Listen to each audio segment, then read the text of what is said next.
မင်္ဂလာပါမတ်လဟာမေထုံရာဒီဖွားတဲ့အတွက်အလုတ်ကင်ကန္နာတွင်ထိတ်ဆုံးသို့ရောက်ရှိခြင်းနှင့်ဂုံတရင်ကြော်စောမည်လဖြစ်ပါတယ်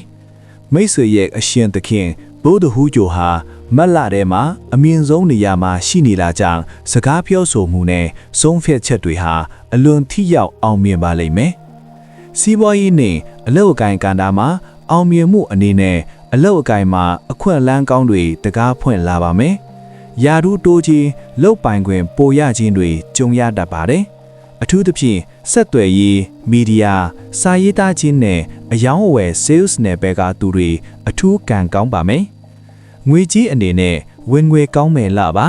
ဒါပေမဲ့အသွင်းအဆွဲကလည်းခြေပြားလက်ဖြားမလုံဘဲဖြစ်နေတတ်ပါတယ်ရင်းနှီးမြှုပ်နှံမှုအသစ်တွေလုပ်ဖို့အကြံဉာဏ်ကောင်းတွေရလာပါလိမ့်မယ်အချစ်ရေးနဲ့လူမှုရေးကဏ္ဍမှာအချစ်ရေးထာအလုတ်ကိုပိုဦးစားပေးမိနဲ့လမျိုးပါချစ်သူရှိသူများအနေနဲ့အချင်းချင်းနားလည်မှုပေးဖို့လိုပါလေတကိုယ်ဤတမားများအတွက်တော့လူငန်းခွင်အတွင်းမှာပဲစိတ်ဝင်စားစရာလူတစ်ယောက်နဲ့စုံတွေ့ရတတ်ပါတယ်လူမှုရေးအနေနဲ့ဒီလက်မှာမိတ်ဆွေရဲ့စကားပြောစွမ်းရည်ကအလွန်ထက်မြက်နေလို့လူအများရဲ့ယုံကြည်မှုကိုလွယ်လွယ်နဲ့ရပါလိမ့်မယ်မိတ်ဆွေတစ်တွေအများကြီးတိုးပွားလာမယ်ကာလပါ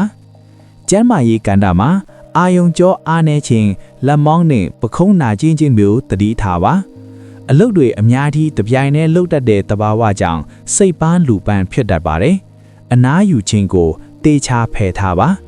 ပညာရေးကဏ္ဍမှာဉာဏ်အလွန်ပွင့်နေမဲ့လာပါဘာသာစကားအသစ်တွေသင်ယူတာနည်းပညာနဲ့ပတ်သက်တာတွေလေ့လာတာမှာအခြားသူတွေထက်ပိုပြီးထူးချွန်ပါလိမ့်မယ်စာမေးပွဲဖြေဆိုမဲ့သူတွေအတွက်အလွန်အားရစရာကောင်းတဲ့ရလဒ်တွေထွက်လာပါလိမ့်မယ်။ဆောင်းရန်ရှောင်းရန်အနည်းနဲ့ဆောင်းရန်မှာအစိမ်းရောင်သို့မဟုတ်အဝါနုရောင်ဟိုအဆောင်အစအဖြစ်သုံးပါ။အရေးကြီးတဲ့ဆွေးနွေးမှုတွေမှာစာရွက်စာတမ်းတေချာကိုင်ဆောင်ပါ။ရှောင်းရန်မှာစကားကိုအလွန်အကျွံဖြိုးမိပြီးလွှဲဝက်ချက်တွေပေါက်ကြားသွားတာမျိုးရှောင်ပါ။အာယုံများပြီးဘာမှမပြီးမြောက်တာမျိုးမဖြစ်အောင်တစ်ခုချင်းစီအာယုံစိုက်ပါ။ယတိယာအနေနဲ့ပိုးတဟူးနေမနက်ပိုင်းတွင်ဖျောင်း၌အစိမ်းရောင်ရှိသောတစ်တီ18လုံးလူတောင်းပါငှက်လေးတွေကိုဘေးမေလွတ်လိုက်ခြင်းမှမိတ်ဆွေရဲ့အခက်အခဲတွေကိုပြေပြောက်စေပါလိမ့်မယ်အထူးအကြံပြုကတော့မတ်လဟာမေထုံရာဒီဖွားတွေအတွက်စွမ်းဆောင်ရည်ပြရမည်လမှာမိတ်ဆွေမှာရှိတဲ့ idea တွေကိုထုတ်ပြဖို့အကောင်းဆုံးအချိန်ဖြစ်လို့နောက်တွင်မနေပါနဲ့မိတ်ဆွေရဲ့ဉာဏ်ပညာကမိတ်ဆွေကိုအောင်မြင်မှုစီခေါ်ဆောင်သွားပါလိမ့်မယ်အစအအရာရာအစဉ်ပြေလို့ကိုယ်စိတ်နှစ်ပါးကျမ်းမာချမ်းသာပါစေလို့ဆန္ဒပြုလိုက်ပါတယ်နော်